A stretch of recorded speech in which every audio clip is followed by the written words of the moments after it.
On est aujourd'hui le dimanche 30 Marcheshvan, on est le 3 novembre. On va commencer notre cours en vous disant à tous bonjour. Ça fait déjà pas mal de temps qu'on n'a pas eu l'occasion de se réunir avec le maître du monde dans cette pièce.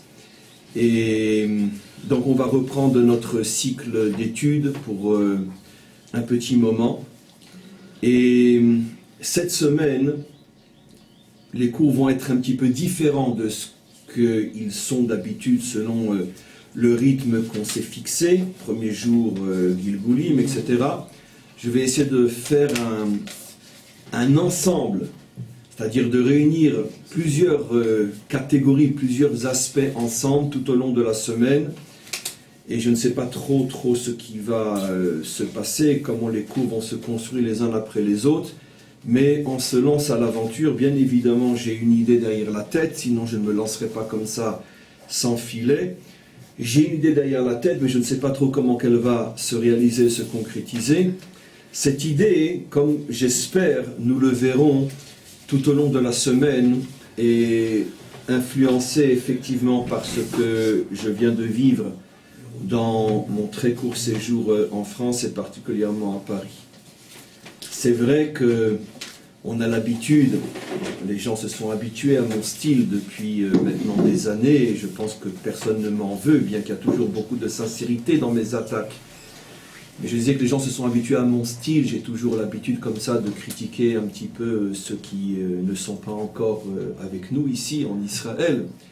Et je ne reviens en rien sur mes critiques, simplement que il faut nuancer un petit peu la manière dont je le fais, parce que ça fait partie de mon style, et je pense que tous les gens honnêtes l'ont compris. Il n'y a aucune méchanceté, aucune critique sérieuse derrière mes propos, c'est plutôt des cris d'amour qui font appel à tous ceux qui comprennent véritablement ce qu'ils doivent faire. Et c'est pour ça que je leur demande d'au plus vite de nous rejoindre. Mais malgré tout, pourquoi je dis que ce que je vais faire cette semaine est inspiré par ce que j'ai vécu à Paris, parce que c'est effectivement absolument incroyable de voir, d'une certaine manière, la puissance quantitative et qualitative des communautés juives en France, surtout je parle à Paris, de voir ce réveil, cet amour pour la Torah, cette sensibilité pour tout ce qui est juif et judaïsme. C'est quelque chose de très impressionnant, et je ne pense pas, pourtant je voyage relativement pas mal un peu partout, je ne pense pas qu'on trouve facilement l'équivalent. La communauté juive française a quelque chose d'absolument incroyable, quelque chose de particulier. Le judaïsme français, je pense qu'il est unique au monde. Je n'ai pas dit il est meilleur, je n'ai pas dit il est... mais il a quelque chose de particulier. Et puis bon, ce séjour en France m'a remis à l'esprit cet enseignement fort du Rabbi qui déjà, il y a des décennies, c'est plus des décennies, enfin oui c'est en 92, il y a des décennies, donc il y a plus de 20 ans, parlait de l'importance du judaïsme français, de l'importance du judaïsme français pour la délivrance finale. Ce sont des commentaires dont on a souvent parlé, et j'avais, comme chaque chose, après ça passe dans le subconscient, on ne l'a pas toujours en mémoire, et puis tout d'un coup des expériences remettent en évidence des enseignements très forts. Et donc c'est un petit peu cette notion que l'on va essayer peut-être de traiter cette semaine. Quand je parle de l'importance du judaïsme français, et selon les chidushim, les dévoilements absolument incroyables que le Rabbi a fait en 92 et que je vais sans doute cette semaine ramener devant vous, il est bien clair, je le dis d'avance et je le redirai encore, qu'il ne s'agit pas de louer ici le judaïsme français pour ce qu'il est à Paris et qu'il y reste, Khalila Vechas. Il ne s'agit pas de ça. Évidemment que aujourd'hui plus que jamais, toutes les communautés juives du monde entier, et y compris les communautés françaises, ont le devoir de tout faire pour nous rejoindre ici en Israël. Mais quand je parle, ou quand les Havdil, le Rabbi parle de la grandeur du judaïsme français, il parle de cette grandeur dans le contexte de la délivrance finale, où, comme on le verra, il explique que la fin du tikkun se fera La fin du tikkun, donc pour mériter la délivrance universelle, se fera et passera par les Juifs de France. Juifs de France ici et là-bas, ou ici, et bien sûr surtout ici. Mais pour être ici, on a d'abord dû passer par là-bas. Et c'est ce qu'on retrouve là-bas aussi, cette sensibilité absolument unique au monde qui a été donnée au judaïsme francophone. Et cette sensibilité à la délivrance, cette sensibilité au tikkun du monde que l'on trouve dans la mentalité française, puisque la mentalité française c'est la révolution, et qui a été, on pourrait dire, introduite, cette mentalité à l'intérieur même du judaïsme et francophone. Et donc c'est plus ou moins le fil conducteur de tous mes cours de cette semaine, même si, comme par exemple le cours d'aujourd'hui, on ne verra aucun rapport avec ce que je viens de dire. Et je commence directement le cours en demandant au Maître du Monde de nous accompagner dans ce développement et ce dévoilement tout au long de la semaine. En tous les cas, on va revenir sur le Parshat Toldot. J'étais en France, on ne l'a pas traité, on aurait dû le faire jeudi dernier, mais comme j'étais souffrant, donc je n'ai pas pu faire cours cette semaine. Et donc, malgré tout, je pense qu'il est très très important de rattraper ce qui n'a pas été dit, ce qui n'a pas été fait.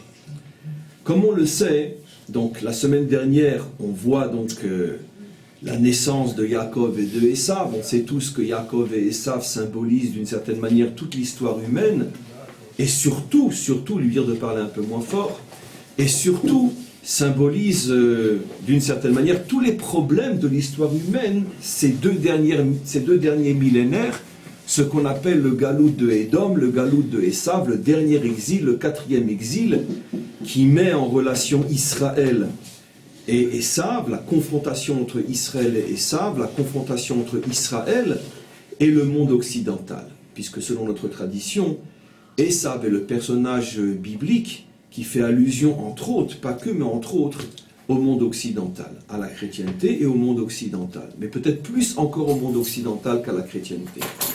Bien que le monde occidental est l'enfant direct de la chrétienté, mais quoi qu'il en soit, c'est donc de cette confrontation que l'on parle et dont on fait allusion dans la Torah. Alors on va essayer de revenir sur le personnage de Yaakov. Comme on le sait d'après notre tradition, c'est pas seulement une tradition, c'est un verset, il est dit « Titen emet li Yaakov ». La vérité a été donnée à Yaakov. La vérité, si on reste au premier niveau, je vais me mettre en colère, si on reste au premier niveau de ce qu'est la vérité, c'est donc de ne pas mentir, de ne pas se comporter comme un menteur. Et je vais vous donner une définition jusqu'où va la vérité. Je vais vous donner une définition à partir d'une histoire rapportée dans le Talmud. Une histoire qui, je pense, que j'ai déjà rapportée dans d'autres contextes. L'histoire de la chose suivante. Il y avait un maître dans le Talmud, je ne sais plus son nom, qui prétendait qu'il était vraiment le représentant, le pilier de la vérité dans sa génération. Ça veut dire, comme il le disait lui-même, on peut lui apporter tout l'or du monde, mais il ne changera pas une parole qu'il a dit. Pour rien au monde, pour tout l'or du monde, il ne changera pas ce qu'il a dit. Bon, la Providence a voulu lui montrer qu'il n'est pas encore tout à fait au niveau de la vérité vraie. Je ne sais pas maintenant si l'histoire elle est réelle ou elle est parabolique. À mon avis, elle est parabolique, vous allez le comprendre de vous-même, mais c'est l'enseignement qui compte. Et donc voilà qu'il se promenait, et puis il est arrivé à un endroit, il y avait un village, où il y avait à l'entrée marqué « Village de la vérité ». Tiens, il est étonné qu'il y a un village de la vérité. Je croyais être le seul sur terre à être le pilier de la vérité, quoi. Tout un village, des hommes, des femmes et des enfants. Village de la vérité. Bon, il veut rentrer, tout de suite arrivent 2 chomrim, 2 gardiens, ils disent « Hé, halte là! Personne ne peut rentrer là !»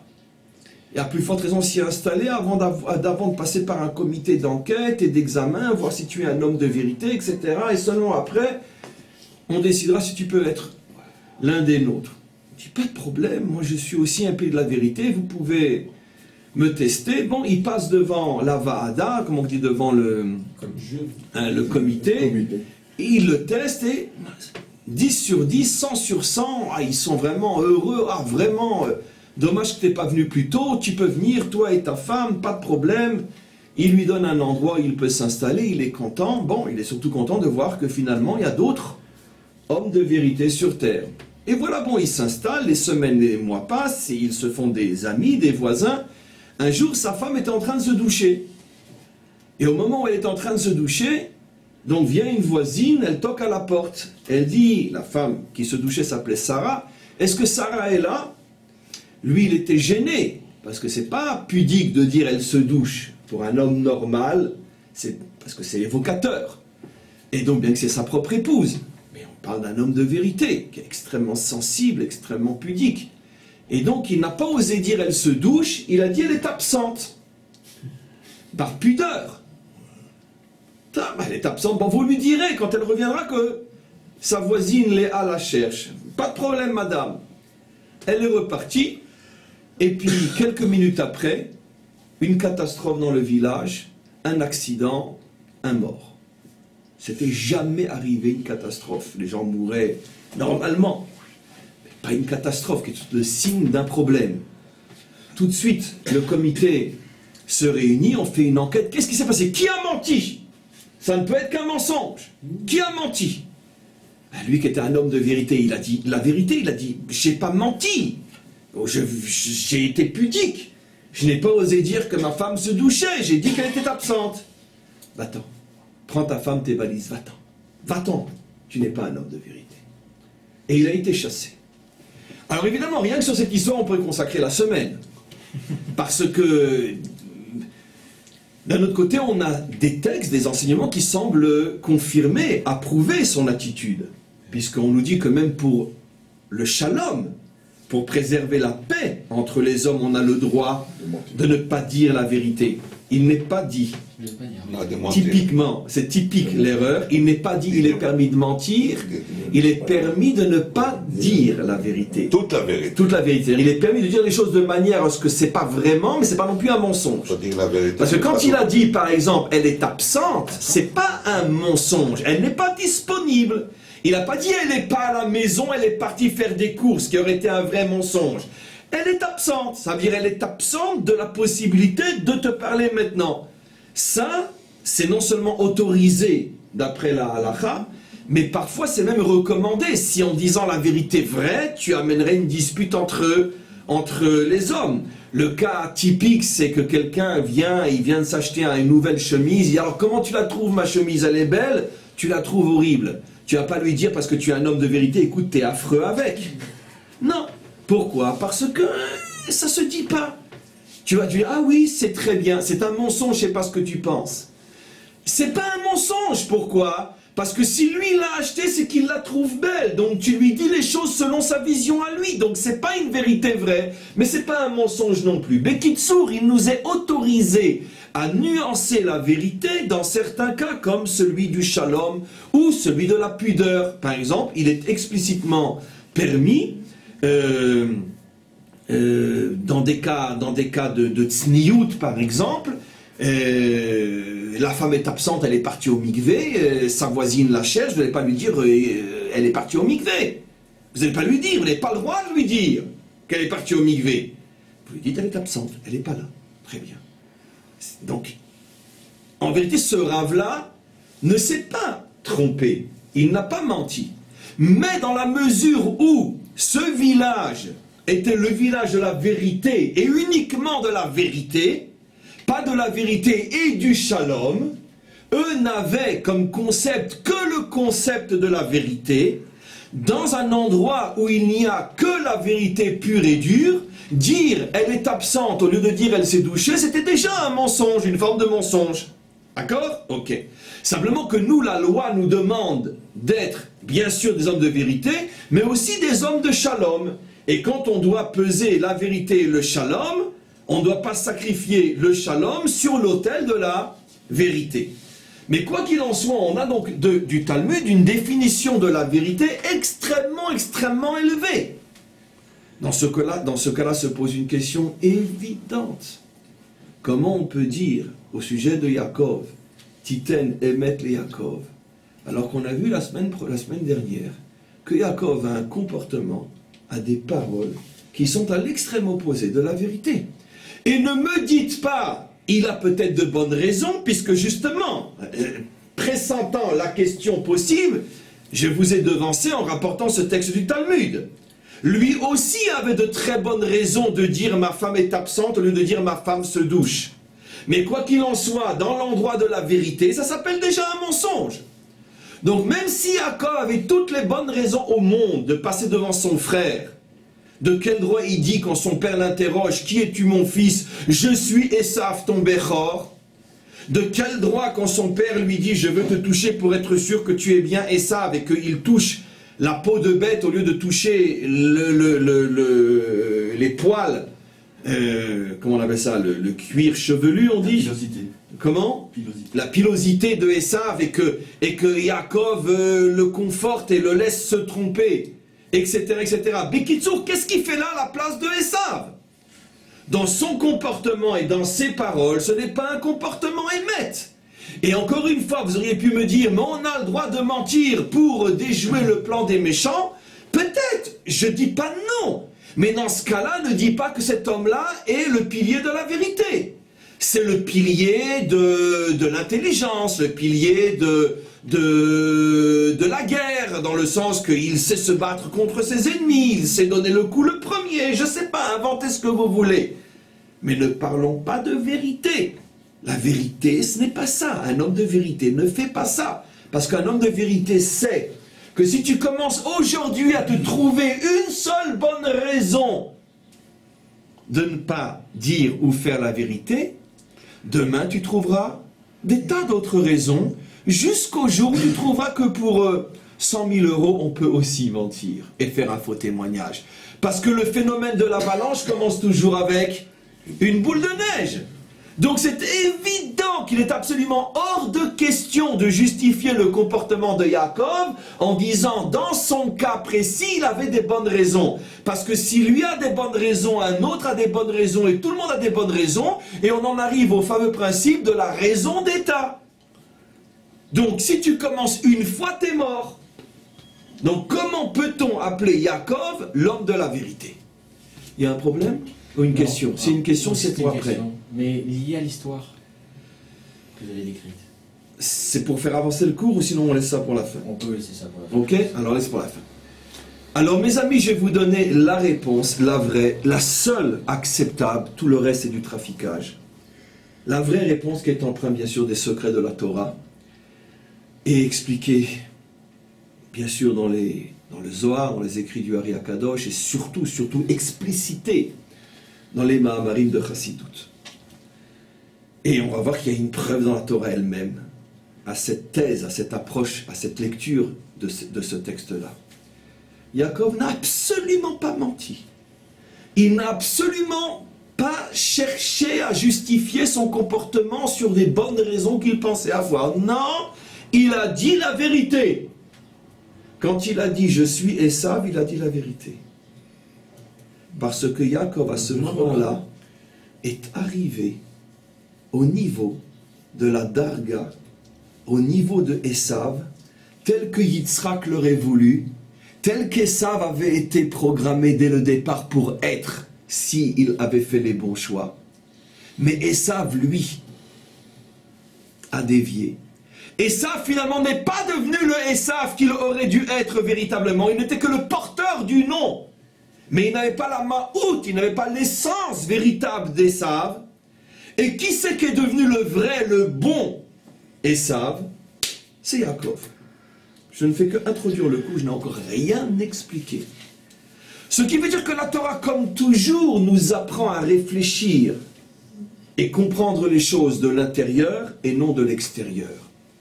Esav, c'est pas le poilu qui s'appelle Esav.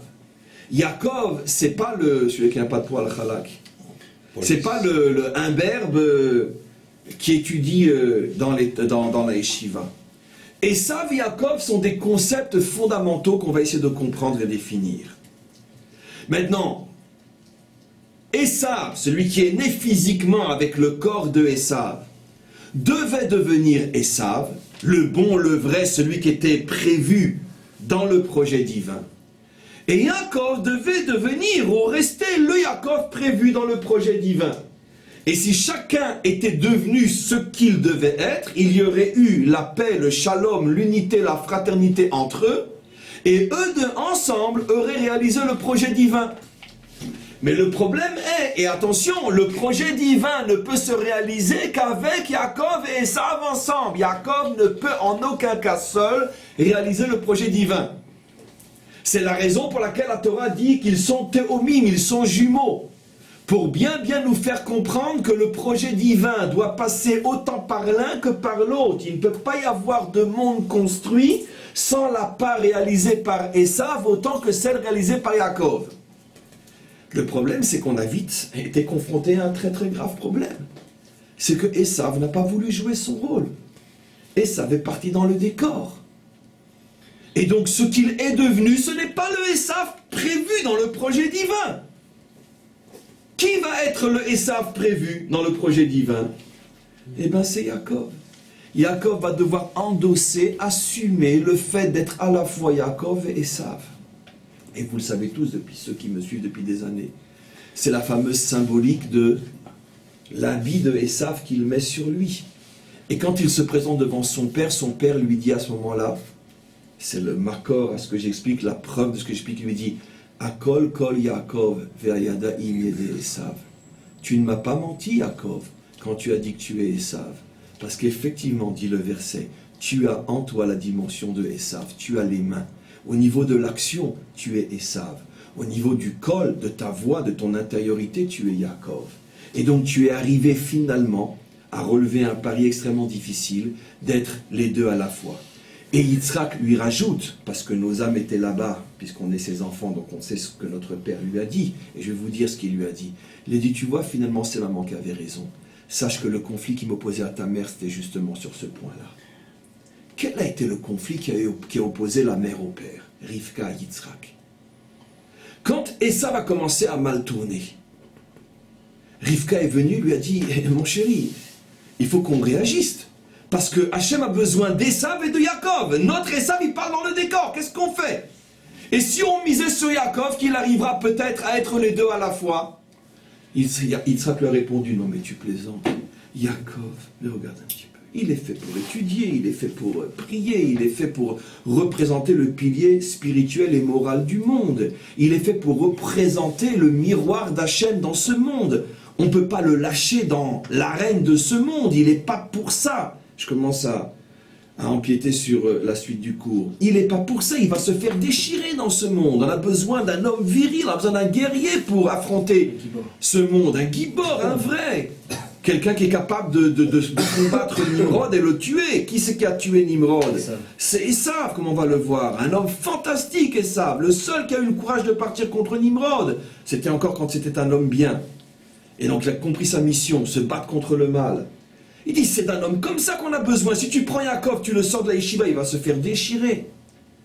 Rivka, qui parce qu'elle était femme, voit beaucoup mieux, profondément, et plus loin que son ami, dit, tu te trompes.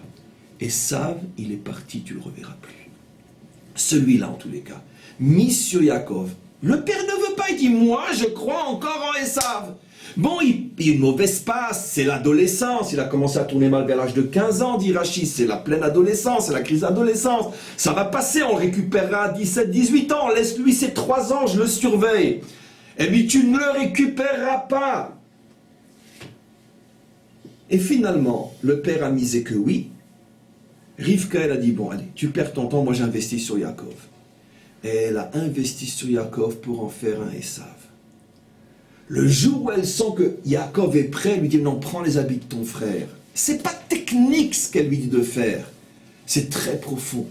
Elle dit, maintenant mon fils, après des années d'éducation, parce que moi je pouvais t'éduquer à devenir un Esav, ton père pouvait pas. Tu sais pourquoi? Parce que ton père, il est dans une famille de saints, il est dans une famille d'Abraham et de Rivka. Il connaît rien au mal. Mais moi, j'avais comme père Bethuel, moi j'avais comme frère Lavan. Moi, je connais le mal. Et j'ai pu donc te transmettre tous les vices du mal pour que tu sois suffisamment fort pour le vaincre. Maintenant, prends les habits de ton frère, présente-toi devant ton père et dis-lui, voilà, maman a gagné, je suis Esav. Et donc, quand il se présente devant son père et qu'il dit, je suis Esav, il dit la vérité vraie. Pourquoi?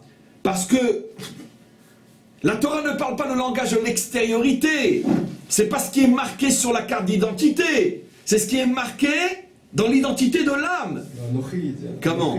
Anochi. Anochi, c'est l'essence. Bravo. Anochi Esav. Bravo. Il n'a pas dit Ani Esav. Anochi, comme on le sait dans toute la Torah, Anochi, c'est l'essence. Ani, c'est qui je suis. Anochi, non. Ani, c'est quel est mon nom. Anochi, c'est qui je suis. C'est mon être. Donc il a dit Anochi Esav. Il n'a pas dit Ani Esav. Il n'a pas dit je m'appelle Esav. Je suis Esav. Je suis arrivé au niveau de Esav. Donc il n'a pas menti. Donc on voit que finalement, et je n'ai même pas encore sincèrement commencé le cours, ça c'est encore de l'introduction, finalement tout ce que nous voyons dans la paracha de la semaine dernière, c'est le travail, le combat de Yaakov pour devenir Esav, jusqu'au jour où lui, homme de vérité, ne ressent aucune honte à dire à son père « Je suis Esav », et son père lui répond « Oui, tu as raison, je constate que tes mains sont Esav ». Et donc le père acquiesce, le père signe, effectivement tu as réussi. Alors maintenant, la question qu'il va falloir se poser bien sûr, la deuxième partie du cours, c'est pourquoi Esav fait-il à ce point partie du projet, au point que sans lui, il n'y a pas de projet? Et pourquoi a-t-il fallu finalement que Yaakov devienne Esav, le bon Esav, sinon c'était la fin du monde? Que représente Esav, que représente Yaakov? Et c'est ce qu'on va expliquer. Alors, je vais d'abord vous l'expliquer selon le langage technique de la Kabbalah et de la Chassidut. Et après, bien sûr, bien avant la fin du cours, je vais décrypter. Et dans un quart d'heure, dans 20 minutes à peu près, on passera aux questions. Dans le langage de la Kabbalah et de la Chassidut, je vais faire exprès d'abord d'une manière technique, comme à l'école, comme en mathématiques ou en physique, ou les havdil, ça veut dire d'abord on apprend le concept, et après on réfléchit sur pour le décrypter. Nos maîtres disent que avant le Tikkun, quand Yaakov n'était encore que Yaakov, et Esav était encore Esav, mais le bon Esav, si j'ose dire, avant qu'il parte dans le décor, Yaakov et Esav représentent la chose suivante. Yaakov représente ce qu'on appelle le Olam HaTikkun, et Esav représente ce qu'on appelle le Olam HaTohu. Yaakov est le Tikkun, réparation, mais attention, je parle de Yaakov avant qu'il n'atteigne lui-même sa perfection, qui est d'être en même temps Yaakov et Esav. Je parle du Yaakov du départ. Il est Tikkun, réparation. Qui dit réparation ne dit pas encore perfection. Réparation et perfection, c'est pas la même chose. Réparation, c'est que tu répares quelque chose de cassé, mais quelque chose de réparé n'est pas forcément parfait. D'accord? Et mieux vaut ne s'être jamais cassé la jambe que de l'avoir eu cassé et réparé, quoi qu'il en soit. Donc, c'est le monde de la réparation, et ça s'appelle le monde du Tohu. C'est quoi Tohu? Ça fait allusion à ce fameux verset, au début de la création, le monde était Tohu et Bohu. Ça veut dire dans la confusion la plus totale, dans l'explosion la plus totale. D'ailleurs,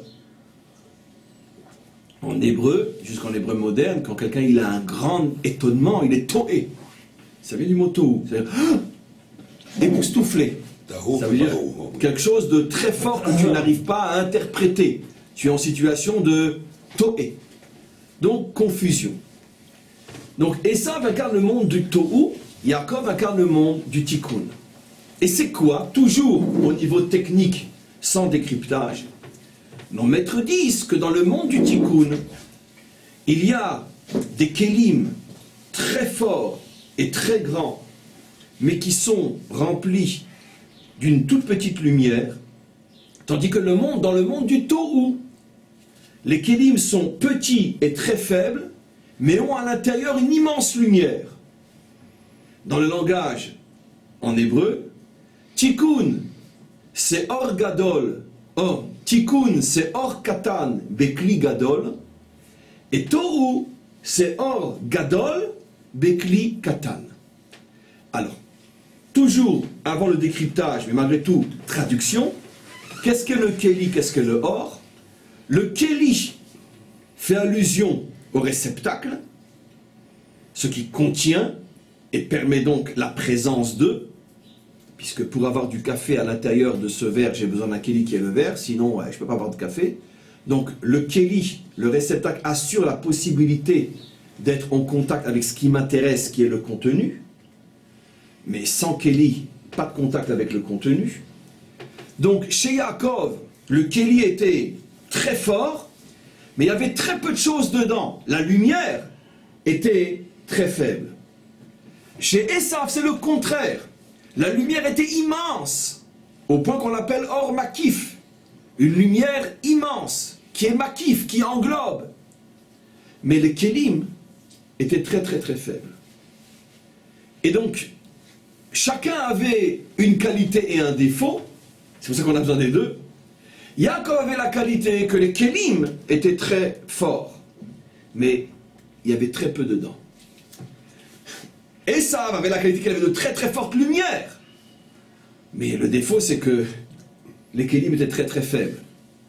Donc finalement, si le maître du monde avait bien fait les choses, il aurait créé dès le départ un homme qui est le Kéli très fort et plein de lumière.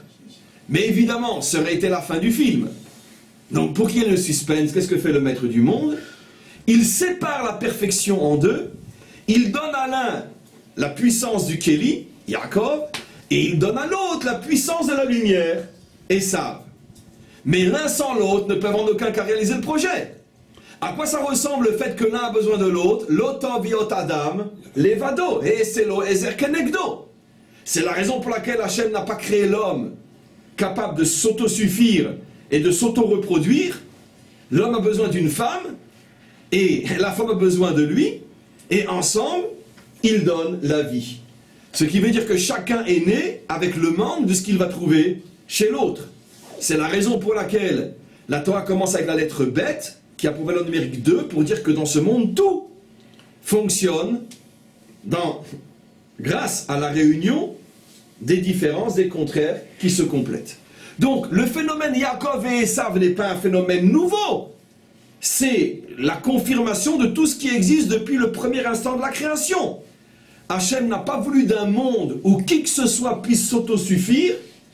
Chaque être humain a besoin de l'autre pour compléter sa compétence et vice-versa.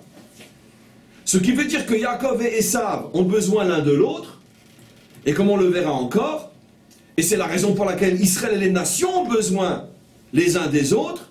Il n'y a pas de réel... Israël ne peut en aucun cas réaliser son projet sans les nations, et les nations ne peuvent en aucun cas réaliser le projet sans Israël, Yaakov et Esav.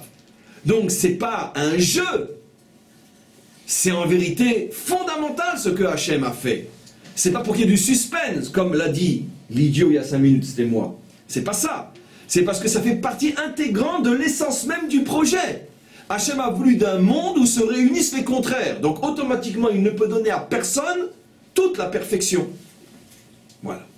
Maintenant, on va commencer à décrypter, dans notre langage à nous, ce que signifie grande lumière, petit Kéli, petite lumière, grand Kéli. Et c'est là qu'intervient la chassidoute, qui, comme on le sait, comme vous le savez, est, d'une certaine manière, la clé qui ouvre la porte des secrets de la Torah. Sans chassidoute, c'est absolument impossible de comprendre la Kabbalah. Qu'est-ce que dit la chassidoute? Elle explique la chose suivante. La lumière et le Kéli dans l'homme, puisqu'ici on parle de Yaakov et Esav, on parle d'homme, font allusion à deux niveaux dans l'homme. La lumière, c'est l'idéal, c'est la conscience, c'est les pensées, c'est les paroles aussi. Tout le monde théorique qui se trouve dans l'homme, théorique d'accord, mais moteur, parce que c'est justement notre idéal, notre conscience, nos pensées et nos paroles qui nous font agir. Et le Kéli, c'est la réalisation, c'est l'action, c'est le comportement, c'est l'être, c'est ce que je suis concrètement sur le terrain. Alors maintenant, décrypté de cette manière, Yaakov, le Yaakov du départ, qui était-il? Un homme avec d'énormes kélim mais très peu de lumière.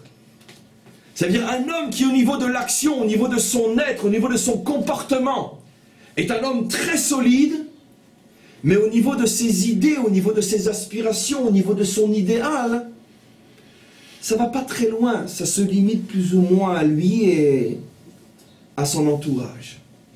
Ça veut dire que sa perfection qu'il a au niveau de ses kélim, elle ne va pas beaucoup plus loin que lui et son entourage. Parce qu'il n'a pas une vision makif, globale, universel, total. Il ne voit pas plus loin que le bout de son nez. Ah, c'est un homme extrêmement bon. Il a des kélim solides. C'est-à-dire que dans son comportement, il est extrêmement moral. Il a ce qu'on appelle dans le langage du Moussar, Tikkun Amidot. C'est un homme véritablement construit. Mais quand tu fais le point, oui mais d'accord, mais t'es un homme bien, mais qu'est-ce que tu vas apporter au monde? Quel est ton projet? Eh bien, faire les mitzvot, être bien quoi, être bien. Voilà. Ça c'est Yaakov. Esav est extrêmement opposé. Esav est un penseur. Esav il a des projets. Esav il voit très très loin et Esav il englobe tout. Esav disent la Kabbalah et la Chassidut, c'est le Or Makif. C'est quoi le Or Makif? Esav lui ne s'intéresse pas uniquement à lui, à son petit projet personnel, familial, communautaire. Esav il va très très loin. Ses aspirations, c'est des aspirations mondiales, universelles, messianiques. Mais le problème de Esav, et là on va s'arrêter quelques minutes de plus, c'est qu'au niveau de son comportement, les kélim sont très très très très faibles. Une grande tête dans un petit corps. De grandes aspirations dans un comportement qui est à la limite du faites ce que je dis, ne faites pas ce que je fais. Dans un langage encore plus moderne, et avec toutes les nuances à apporter, parce que c'est simplement une image que je vais vous donner, j'aurais appelé Esav le philosophe, et j'aurais appelé Yaakov le religieux. J'aurais appelé Esav l'humaniste, j'aurais appelé Yaakov le rabbin. Chacun a une qualité, chacun peut avoir un défaut. Traduit dans le langage de religieux et philosophe, on comprend exactement ce que je dis.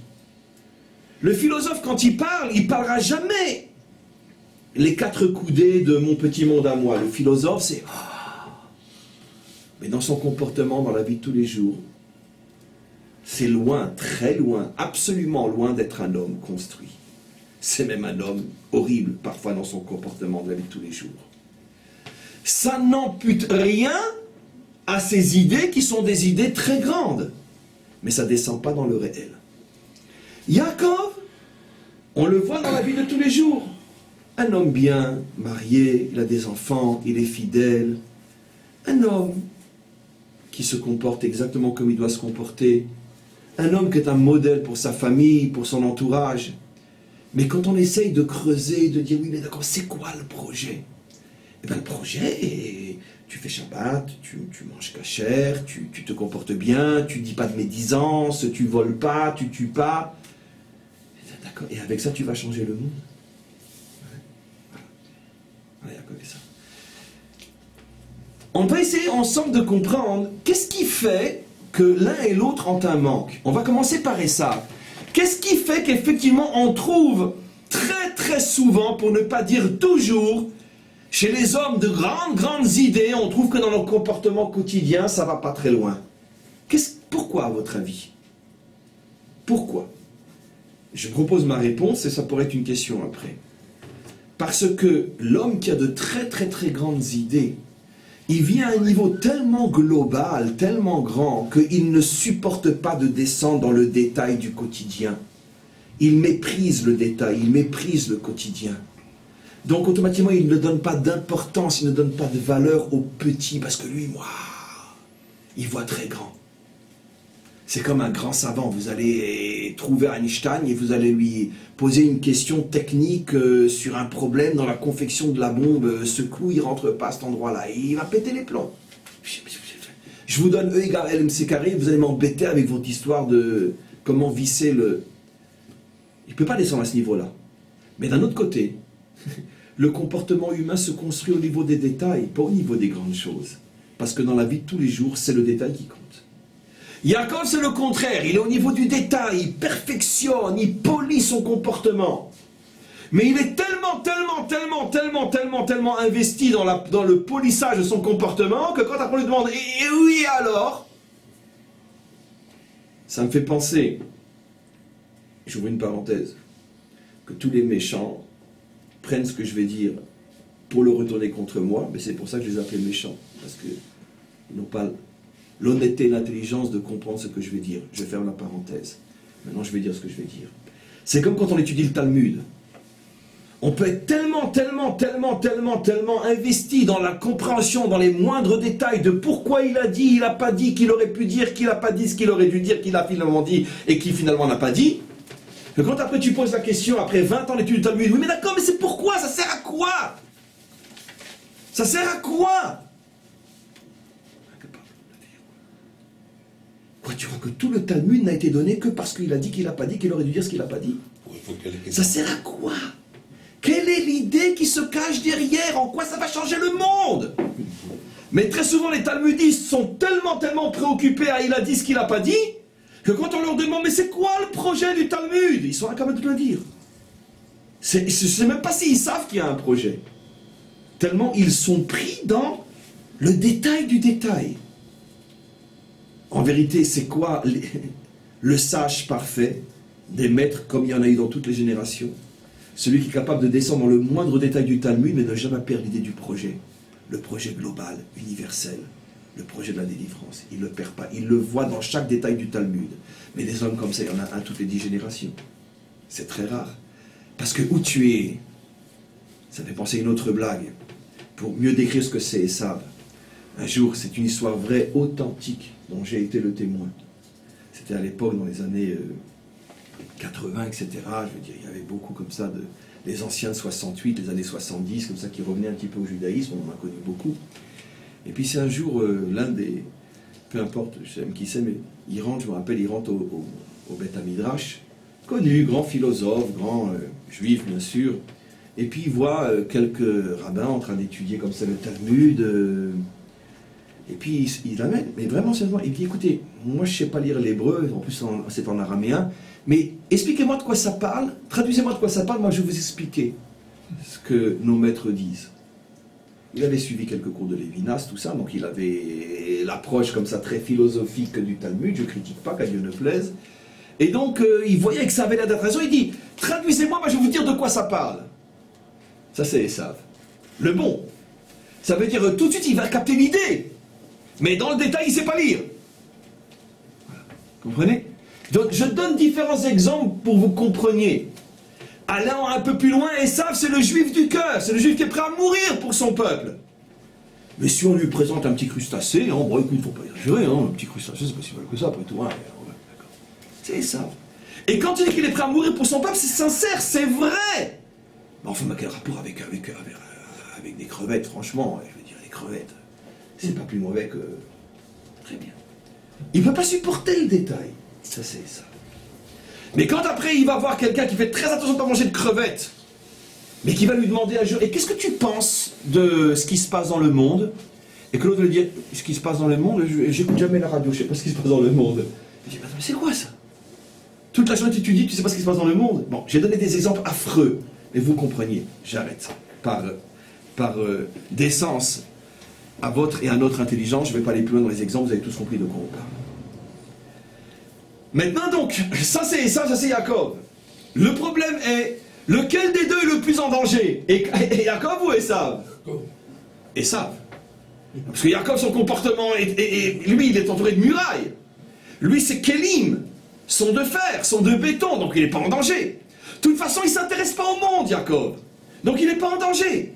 Qui est celui qui est Ish Sadeh? Qui est le guerrier? Qui c'est celui qui sort dehors? C'est Esav.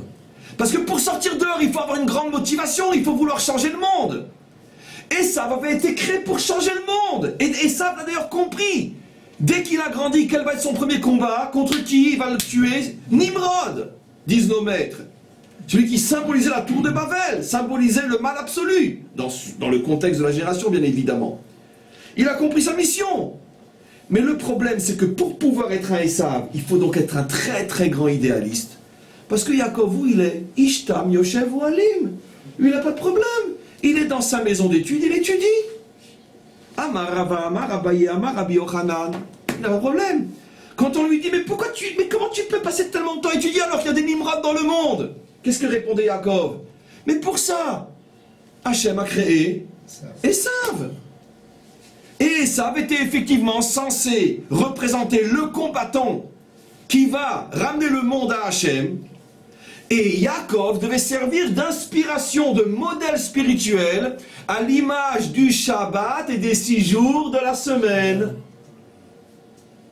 Pour un juif, un vrai, je vous tends un piège.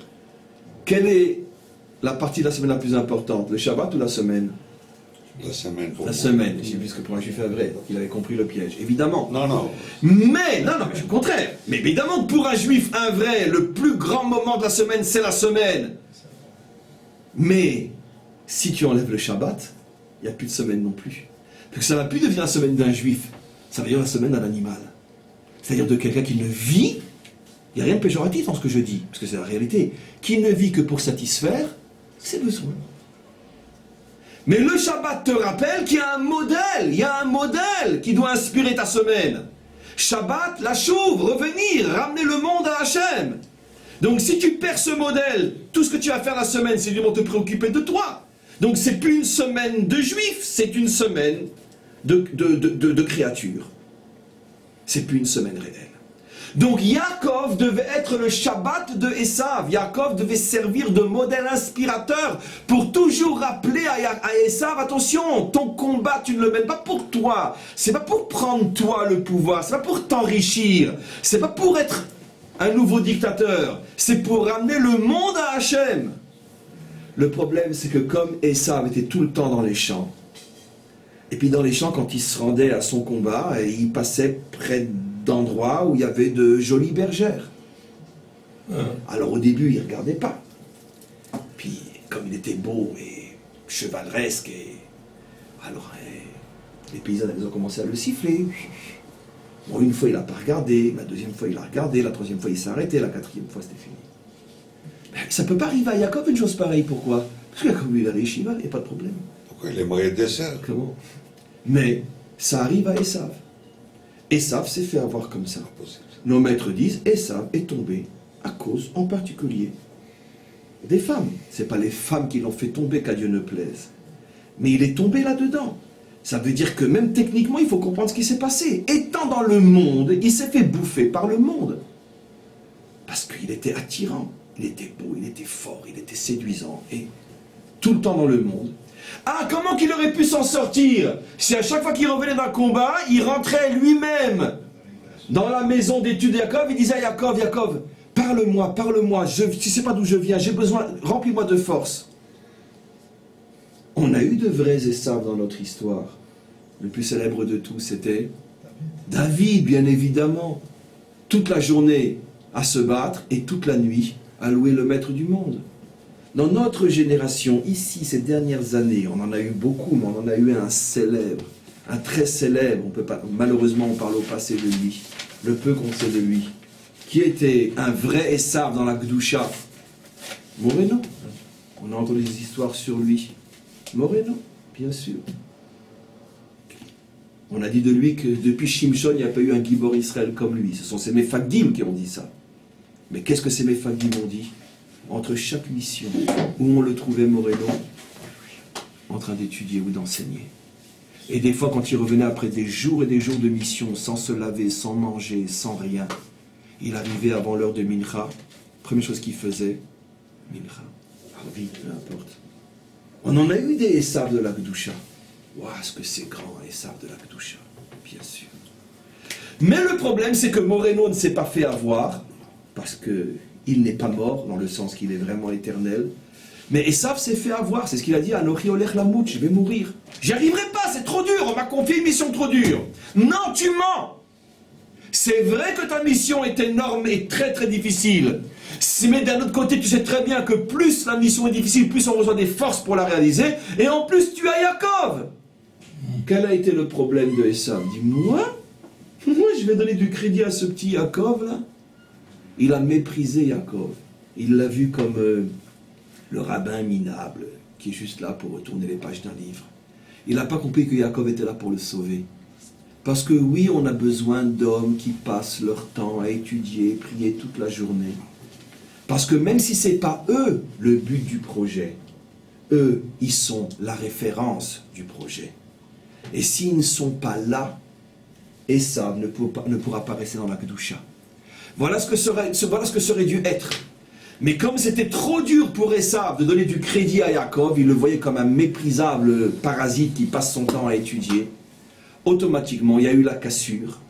C'est devenu une semaine sans Shabbat et Esav est parti dans le décor. On s'arrête là pour l'instant et on continuera ce cours demain. Première question, oui Nathan.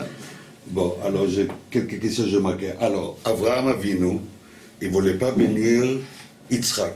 Oui. Parce qu'il a une prophétie, comme quoi il savait qu'Esav allait sortir d'hier. C'est le cours de la semaine dernière. Yitzhak, exact, le cours d'hier. Alors, on peut dire sa prophétie, elle était fausse. Il a vu seulement d'un côté d'Esav, pas de l'autre côté. C'est la question. Est-ce que la Providence a fait ça en exprès? Qu'il verra seulement d'un côté. Parce que normalement, il doit bénir Esav et pas Yaakov. Nahon, mais c'est-à-dire qu'Abraham apparemment a eu le même problème que non, Abraham au contraire, Abraham a vu comme Rivka. Ça c'est un sujet en soi. Qu'est-ce qui fait que finalement Rivka a eu raison? D'où Rivka était sûr que le Esav, le vrai de naissance, n'était pas récupérable? Qu'est-ce qui fait qu'Abraham a vu en prophétie des décennies à l'avance que Esav ne serait pas récupérable, le Esav né? Mais le maître du monde a béni Yitzhak lui-même. Alors, c'est pas possible qu'il voit mieux que le maître du monde. J'expliquais la semaine dernière, parce que le maître du monde, lui, il est capable. Lui, Abraham, une fois qu'il a béni, il s'en va, il meurt. Il n'est donc pas responsable de ce que va devenir sa bracha. Mais Hachem, il ne meurt pas. Il peut bénir aujourd'hui et 20 ans après faire en sorte que sa bénédiction ne parte pas du mauvais côté. C'est ce que j'avais expliqué. C'est ça ce qu'a dit Abraham. Il a dit, moi je suis aujourd'hui là, demain je serai dans la tombe. Moi je ne pourrai plus être garant de ce que je donne. Un héritage. Tu le donnes à un enfant qui va après faire le mal avec. Donc tant pis, tu n'es plus là maintenant pour vérifier, pour surveiller. Mais Hachem est toujours là. Donc Abraham dit à Hachem, toi tu seras là le jour où Esav risquera de prendre et de récupérer la bénédiction. Je te fais confiance que tu interviendras à ce moment-là, parce que c'est toi qui bénis, donc c'est toi qui vas surveiller. Mais ce qu'on voit ici, c'est que Rivka et Abraham savaient, et Abraham encore plus que Rivka, parce que Rivka c'était au présent, Abraham c'était une prophétie. Les deux ont vu que le Esav de naissance ne s'en sortirait pas. Effectivement, on a le droit de se poser la question, mais pourquoi? Est-ce que c'était prédestiné? Est-ce qu'il s'était perdu d'avance? Est-ce qu'il est responsable? Bon, c'est un peu du même type que la faute de Adam Arishon.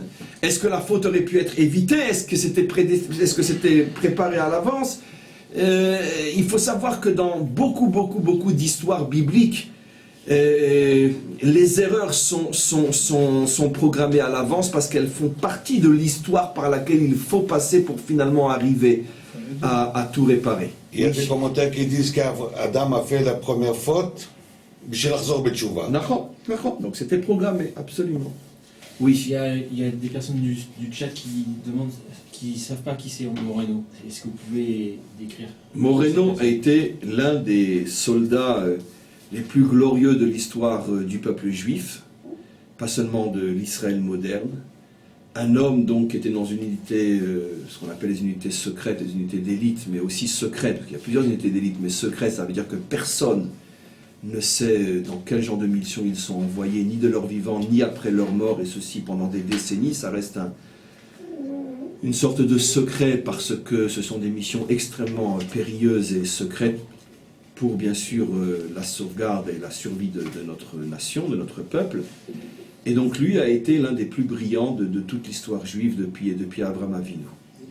Et des choses inimaginables qu'il a fait, qui ont fait que nous sommes encore là aujourd'hui, des choses qu'on ne peut même pas imaginer. C'était un homme religieux, et donc qui était non seulement religieux, mais qui vraiment était prêt à donner sa vie autant pour la Torah que pour son peuple.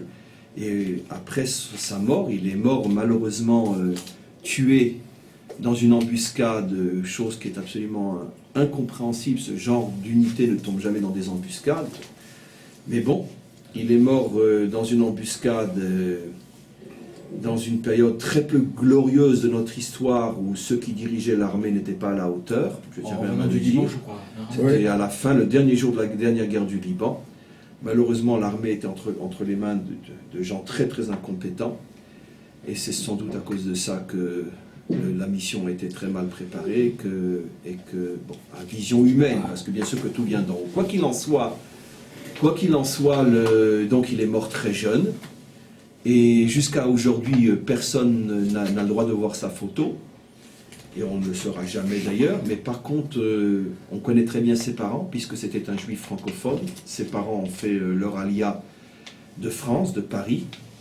Et donc lui, si je ne me trompe pas, est encore né en France. Si je ne me trompe pas, il est encore né en France, mais a grandi et a vécu ici. Il parlait couramment le français. Il a laissé une femme et 2 ou 3 enfants. Et donc c'était quelqu'un dont après on a raconté, j'ai entendu de la bouche de son père aussi des choses absolument incroyables, surtout sur son don de soi pour l'accomplissement de la Torah. On est toujours habitué à ce que nos soldats sont des gens... pas forcément pratiquants, et c'est depuis longtemps une légende, puisque la plupart aujourd'hui des combattants d'Israël sont, oui, pratiquants. Mais quoi qu'il en soit, lui en était un, et vraiment, c'était pas un juif orthodoxe dans le sens qu'on le comprend à Bnei Brak ou à Mea Shearim, mais c'était un très très très grand juif pratiquant, un homme qui étudiait la Torah, qui enseignait la Torah, et qui pratiquait les mitzvot, beaucoup plus haut que ça déjà. Oui, dans la mouvance, mais il était déjà ce qu'on peut appeler... Chardal dans le langage d'Israël, et donc Haridi Dati. Et donc on raconte des tas d'histoires sur lui, comment, je veux dire, après des jours de mission, quand il rentrait avec ses soldats épuisés, qui s'écroulaient dans le camp et qui dormaient pendant 48 heures après sans pouvoir se réveiller et manger, lui il posait ses affaires, il regardait où c'est qu'il y a un minyan, il allait faire en minyan la première prière qui venait, etc. Et s'il pouvait encore un petit peu étudier, il le faisait après. Et donc, le modèle parfait de ce qu'aurait dû être Esav, et qui est devenu le Esav parfait dans notre histoire, parce que depuis que Yaakov a récupéré Esav, on en a eu énormément des Juifs de ce niveau-là. On a eu bien sûr David, qui est le symbole fondamental du Esav récupéré. N'oublions pas ce que dit le Ari Akadosh, que David avait une étincelle de l'âme de Esav en lui. On comprend après ce cours pourquoi. Et il y en a eu bien sûr dans notre histoire. Yoav, le général d'armée de David, était un comme ça, et ainsi de suite, et ainsi de suite. Dans toutes les générations, n'oublions pas que le père du Krav Maga, le Krav Maga, ce sport qui fait fureur dans le monde entier, qui a dépassé tous les arts martiaux, et qui est devenu la pratique numéro 1 de toutes les polices du monde entier, de toutes les armées du monde entier. Même en Iran, ils apprennent le Krav Maga, pour vous dire, on a vu des reportages, même en Iran, ils font le Krav Maga. Ils ne disent pas que ça vient d'Israël, ça vient des Juifs. Ça, ils ne disent pas. Mais en tous les cas, le Krav Maga, qui aujourd'hui est la référence mondiale du sport, enfin, c'est pas un sport, du combat de corps à corps, a été aussi... inventé, si j'ose dire, vous connaissez l'histoire. C'est pour ça que le Krav Maga a une histoire extraordinaire, que malheureusement on n'enseigne pas ni dans la police française, ni dans les unités d'élite des commandos français, bien qu'ils font tous du Krav Maga. Et c'était un juif des ghettos. Un juif des ghettos, prisonnier bien sûr, un juif des ghettos. C'est lui qui a créé les unités d'élite en Israël après la guerre. Et un juif des ghettos qui était jeune, qui avait une vingtaine d'années. Quel ghetto? C'était un grec. Un grec, oui, mais dans quel ghetto c'était? Je ne sais pas laquelle. En tous les cas, avec une bande de copains, ils ont décidé qu'ils refusaient de mourir. Comment ils refusaient de mourir? Comment c'est possible? Et donc lui il avait sans doute des aptitudes, peu importe, quelque chose d'assez extraordinaire qui lui est venu, peut-être comme une sorte de souffle divin, parce que je ne vois pas comme dans un ghetto, quand on n'a jamais pratiqué les arts martiaux, on va devenir le père du Krav Maga. Bekitsour, il est arrivé à inventer des techniques de défense et de combat absolument incroyables, encore dans le ghetto. Voilà. Il a formé un groupe de jeunes affamés comme lui, et ils sont sortis du ghetto, ils sont arrivés à rejoindre le maquis, et après la guerre, il est arrivé en Israël, et il a commencé à monter donc une école très célèbre de Krav Maga. Tout de suite, il a été repris par l'armée pour former lui-même les unités d'élite. Et aujourd'hui, c'est une légende, le Krav Maga. Il n'y a pas un combattant au monde, y compris nos ennemis au Liban, le Hezbollah et les armées de la révolution en Iran, qui n'utilisent pas le Krav Maga. Voilà, donc c'est encore un exemple du Esav récupéré, puisque lui, C'est une attitude de Esav, le combat à la guerre. Mais lui, c'était pour sauver le peuple juif, d'abord pour se sauver lui-même du ghetto et pour sauver le peuple juif. C'était pas pour écraser et faire du mal aux autres. C'était pour permettre au peuple juif de ne pas disparaître pendant la Shoah. Oui. Je crois qu'on a pris les noms des Moreno, c'est comme la Providence elle fait Moreno. Ça doit être notre prof. Moreno. D'accord. Moreno, ça veut dire notre professeur. Oui, comme un nom de Torah. D'accord. C'est Y a-t-il Moreno. d'autres questions? Oui. Le rôle de Yaakov dans tout ça, dans les psukim, On n'a pas commencé encore. Le cours de demain va être de comprendre évidemment comment Yaakov, lui, est devenu Esav, par quoi il a dû passer, dans les etc. psukim qui est complètement passif, c'est Rivka qui agit. Comment? C'est Rivka qui agit sur Yaakov. Celle qui l'habille, celle qui lui tout, celle qui lui prépare le repas, celle qui fait tout. Tu as 100% raison. Ça nous montre effectivement le rôle, l'impact de la mère et donc de l'éducation de la mère et sur le personnage de Yaakov. Le fait malgré tout que Yaakov a accepté, ça veut dire étant Ish Emet, c'était le début du cours pour répondre à ta question, étant Ish Emet, un homme de vérité, il n'aurait pas accepté ce que sa mère lui imposait de faire s'il n'avait pas senti que finalement il était, oui, prêt à pouvoir dire, comme tu l'as toi-même dit, devant son père, je suis l'essence de Esav. Ce qui veut dire qu'effectivement il a été entraîné par sa mère, mais comme n'importe quel boxeur ou n'importe quel sportif qui a besoin d'un entraîneur qui le secoue, qui le crie dessus, qui des fois lui redonne courage quand lui est prêt à abandonner, et que, on le sait, la grande majorité des athlètes, s'ils n'avaient pas eu l'entraîneur qu'ils ont eu, on n'aurait jamais entendu parler d'eux. Bien que ce soit quand même eux qui sont sur le terrain et pas l'entraîneur. Donc l'entraîneur a quand même un rôle énorme. L'entraîneur, finalement, c'est quoi? C'est celui qui voit l'étincelle d'espoir qu'il y a dans la personne, que des fois la personne elle-même ne voit plus. Et donc il sait la faire briller. Rivka a vu ce potentiel dans Yaakov, elle a su que Yaakov pourrait jouer ce rôle. Et quand Yaakov a été persuadé que oui, il a le niveau, il a pu se présenter devant son père et dire « Anochi Esav, je ne te mens pas, papa.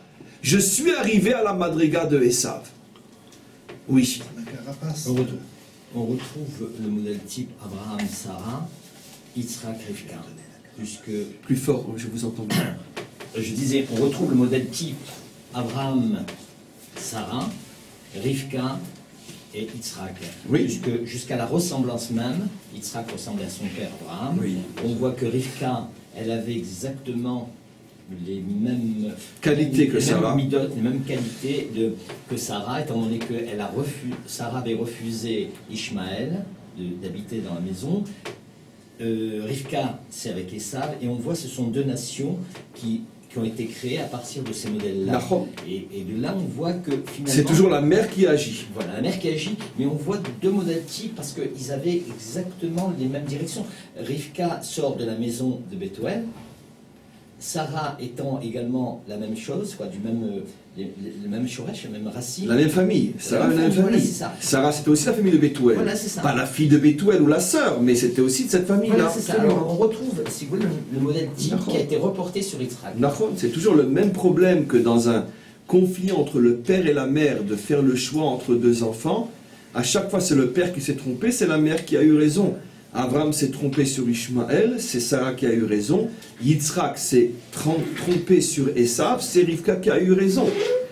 Mais malgré tout, il faut savoir, ça aussi c'est d'autres cours qu'on a déjà donnés, que l'action ou l'espoir des pères n'a pas été perdu, parce que c'est grâce à l'investissement des pères dans ces fils perdus que quoi qu'il en soit, ils ne sont pas totalement perdus. Nos maîtres disent que quoi qu'il en soit, Ishmaël a fait Teshuvah, et de Esav, comme on le sait, sort après des lumières énormes. Et donc, il y a, oui, malgré tout, un investissement qui est récupéré, quoi qu'il en soit. À long terme, à court terme, c'est les mères qui avaient raison, mais à long terme, le travail des pères n'a pas été perdu, oui.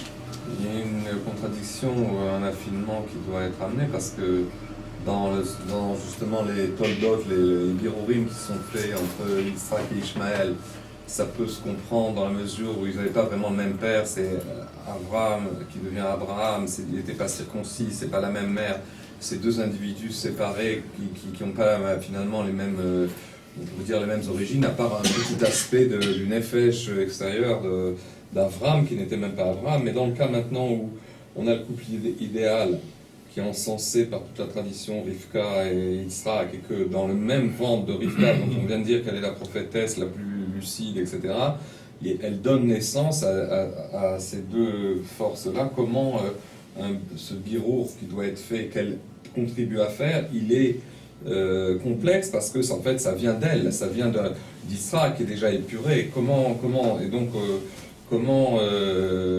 c'est possible que finalement Esav n'ait pas réussi, puisqu'il sort d'elle, il sort d'eux. Et donc il y a un vrai problème. D'un côté elle est très compétente, elle voit loin, etc. D'un autre côté c'est elle aussi avec son mari qui a porté ces deux enfants, et notamment Esav. Je suis 100% d'accord, et ça ne fait que confirmer que, je vais dire de manière idiote, mais que la Torah est émette. En ce sens qu'elle nous montre la vérité vraie, que même des géants moraux et spirituels peuvent avoir des manques et commettre des erreurs. Il est clair que Esav ne s'est pas fait tout seul. Il est clair que pendant de nombreuses années, il était sous la responsabilité de ses parents. Et donc, il est absolument évident que certaines choses n'ont pas été suffisamment bien faites au niveau des parents, qui n'ont pas préparé suffisamment bien Esav à affronter le monde et à réaliser sa mission. Maintenant, quelle est la part de responsabilité des parents? Il est clair que c'est peut-être du 0, 0, 0 et 1, 1, mais quoi qu'il en soit, je partage tout à fait ce que vous dites. Et l'image du juste infaillible n'existe pas dans le judaïsme. C'est pour ça que c'est une religion vraie. Et donc, effectivement, c'est sans aucun doute une remarque juste. N'oublions pas ce qu'on va voir beaucoup plus tard, enfin dans les prochains cours, sur ce que nos maîtres disent, sur Jacob, les erreurs qu'il a fait à l'encontre de Esav, de ne pas lui avoir donné Dina, etc. Et donc, oui, absolument.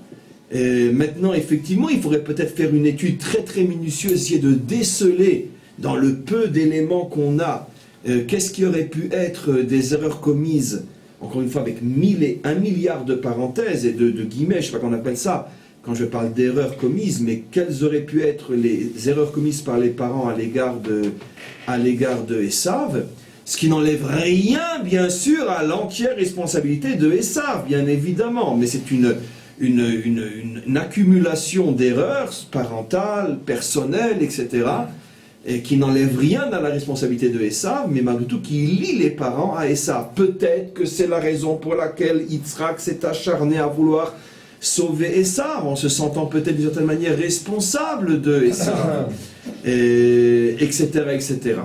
Oui. Je voulais juste reprendre l'histoire que vous avez racontée sur le village de la vérité. Oui. Pourquoi dans cette parabole, le Mazal se mêle à cette histoire? Quel mazal?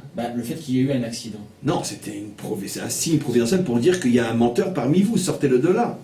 Mais c'est quand même une intervention divine malgré tout Oui, ça. oui, c'est une parabole, c'est pour montrer que ce village qui avait fait vœu de vérité, alors il a été jugé en fonction de son vœu, de son engagement. Et donc ils avaient une connexion avec Hachem qui passait par le canal de la vérité, et dès que ce canal a été bouché, automatiquement, il y a eu des problèmes. Je ne pense pas que ce village a existé réellement, c'est une parabole, mais au niveau, c'est ce qu'on appelle Mida Keneged Mida. Hachem te juge en fonction du lien que tu as établi avec lui.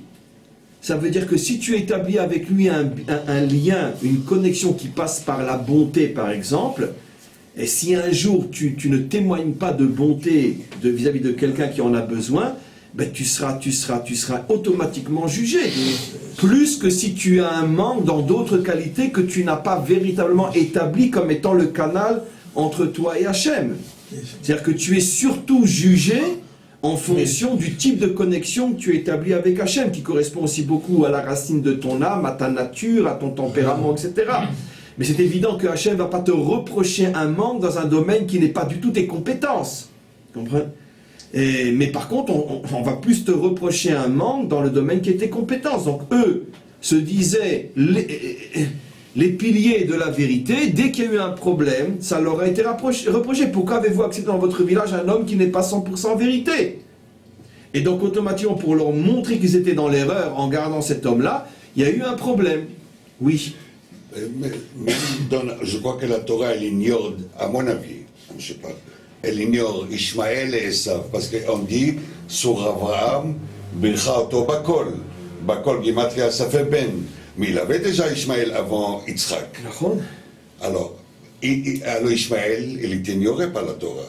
Non, ce que je suis en train de dire aujourd'hui, en ce qui concerne Esav, je pense que c'est une apologie, une louange thoraïque adressée à Esav, ce que l'on fait. Puisqu'on montre que Esav, dans ce qu'il représente, fait partie non seulement intégrante du projet, mais il est peut-être le projet par définition encore plus que Yaakov avant le tikkun de Yaakov. Et maintenant, en ce qui concerne le personnage de Esav, le personnage physique de Esav, qui lui est parti dans le décor, ça, c'est pas ne pas faire cas de Esav, puisque on sait très bien que la Torah s'intéresse à la ma'out, à l'essence, à l'essentiel. L'essentiel de Esav est mis en évidence par la Torah d'une manière sublime, puisque tant que Yaakov ne pouvait pas dire à son père « je suis Esav », il n'aurait pas mérité les bénédictions, donc le projet divin s'arrêtait. Donc ça montre bien à quel point Esav est récupéré. Le personnage de Ishmaël aussi d'une certaine manière, puisqu'on voit combien Abraham prie « Lou yirye Ishmael lefanecha » combien Ishmaël est dans le cœur d'Abraham, jusqu'au point que Hachem lui répond Gam, oui, en ce qui concerne aussi Ishmael Shamaticha, je t'ai entendu, etc. Et surtout, cette fin de paracha qui se termine sur la mort d'Ishmaël, où la Torah nous dit qu'il a fait Teshuvah, qu'il est mort comme un tzaddik. Et vous imaginez, bon, j'ai pas envie de le citer, mais vous imaginez d'autres sources religieuses parler d'un de nos juifs comme un tzaddik, etc. Et la Torah termine en disant qu'il est mort comme un tzaddik, qu'il a fait Teshuvah, et l'expression utilisée au sujet de la mort d'Ishmaël est la même que celle utilisée au sujet de Moshe Rabbeinu, au sujet d'Abraham, Isaac et Yaakov. Et Rashi s'étonne, il dit comment on n'a jamais trouvé une expression pareille que chez les plus grands tzadikim d'Israël. Et Rashi dit, de là tu vois que Ishmaël avait le niveau d'Abraham, Isaac, Yaakov, Moshe au moment de leur mort. Donc c'est-à-dire que la Torah met en évidence aussi. Maintenant, pourquoi la Torah, bien qu'elle met en évidence la grandeur de ces personnages, n'en parle pas sur le plan quantitatif? Parce que la Torah s'intéresse en priorité à l'histoire juive, comme microcosme du macro. Mais la Torah nous montre dès le départ que ces deux civilisations, Ishmaël et Esav, ont oui une racine et donc une récupération et une construction dans le projet final, puisque la Torah étant éternelle, si on nous dit que le Ishmaël biblique a fait Teshuvah, cela nous indique, comme on le sait, que le Ishmaël historique fera lui aussi Teshuvah, lorsqu'il aura été d'une certaine manière nettoyé de tout ce qui s'est infiltré en lui et qui le pervertit. Parce que le problème est que le Ishmaël qu'on a en face des yeux aujourd'hui n'est peut-être pas le Ishmaël qui aurait dû être et qui sera. Seulement il a été infiltré par des forces qui le détruisent de l'intérieur même. Et d'ailleurs, il suffit de voir tous les conflits qu'il y a en eux pour justifier ce que je dis. Si c'était tellement évident qu'il n'y a pas d'infiltration et de force négative à l'intérieur d'Ishmaël, comment vous comprenez que c'est la religion qui se massacre le plus les uns avec les autres? Oui. Plusieurs questions, Rav. Est-ce que Isaac était-il admiratif d'Esav parce qu'il lui Je n'ai pas entendu. Est-ce que Yitzhak était-il admiratif d'Esav parce qu'il lui faisait penser aussi à son père Abraham dans son côté Gibor? Peut-être.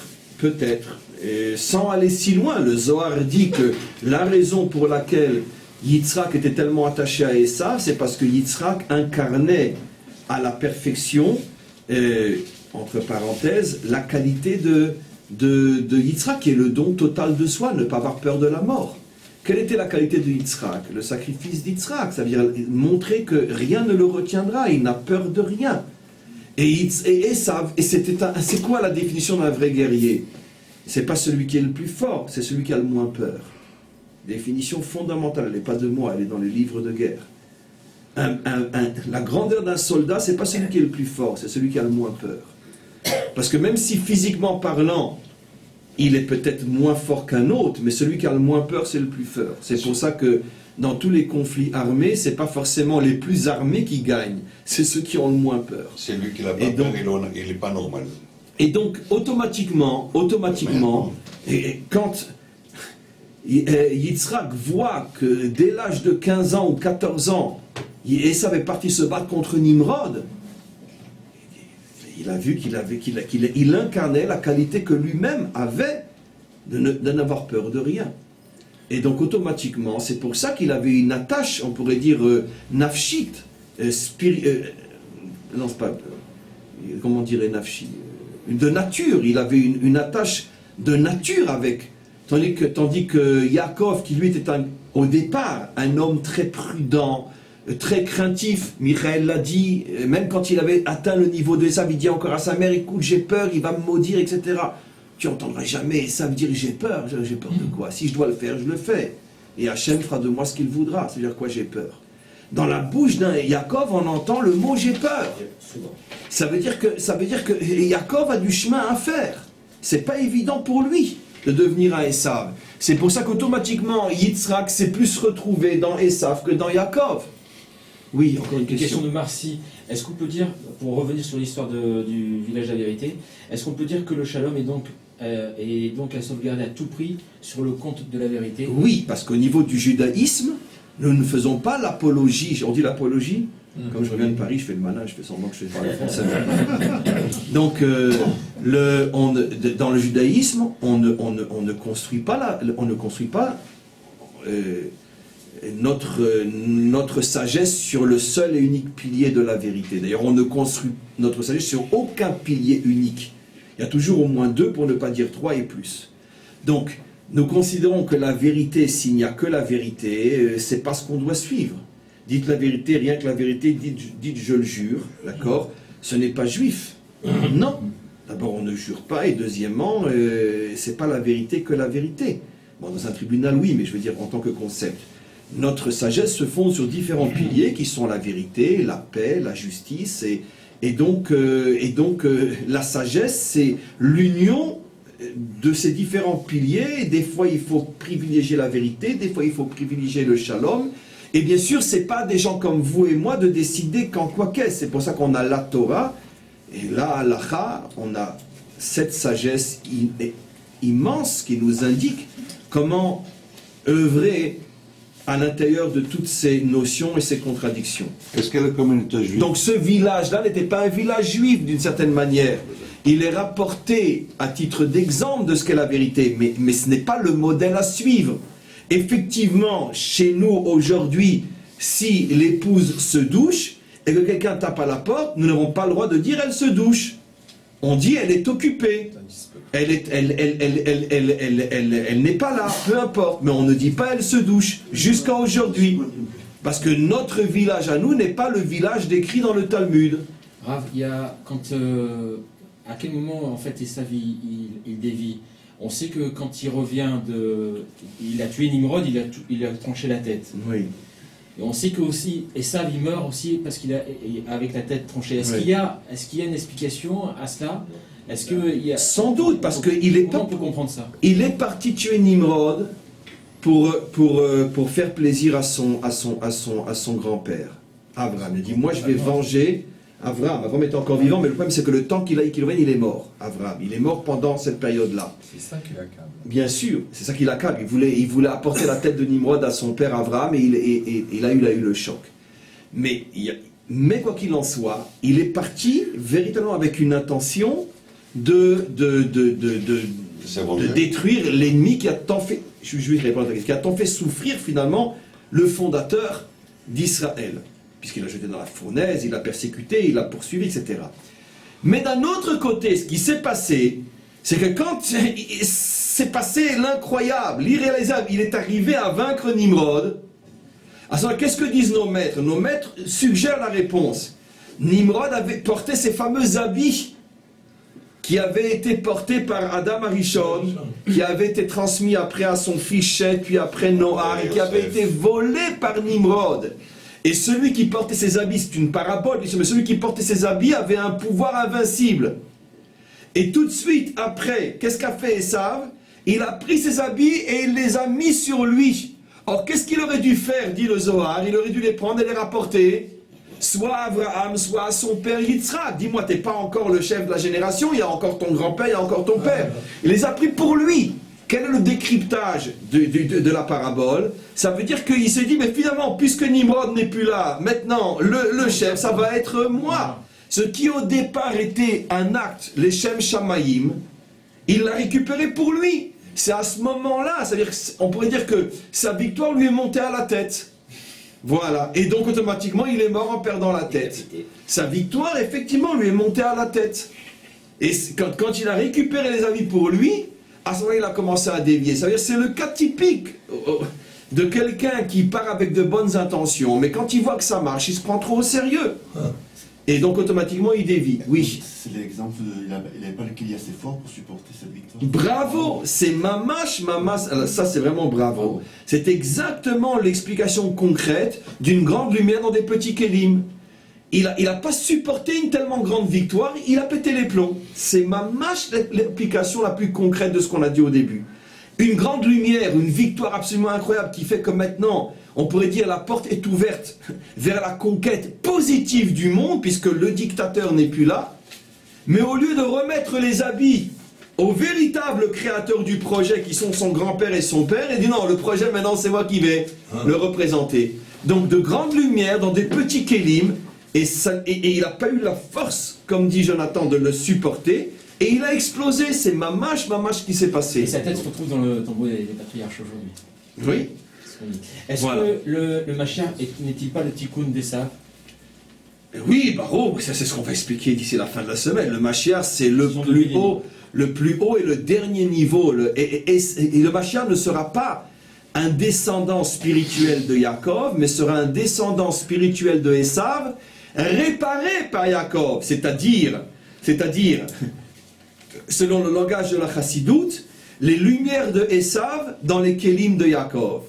Ça, c'est une expression très très forte du Rabbi, ça a été un enseignement très très très fort, pratiquement l'un des derniers enseignements que le Rabbi a pu transmettre avant d'arrêter d'enseigner. Il a dit que le tikkun du monde dépend de notre capacité à mettre la lumière de Esav dans les kélim de Yaakov.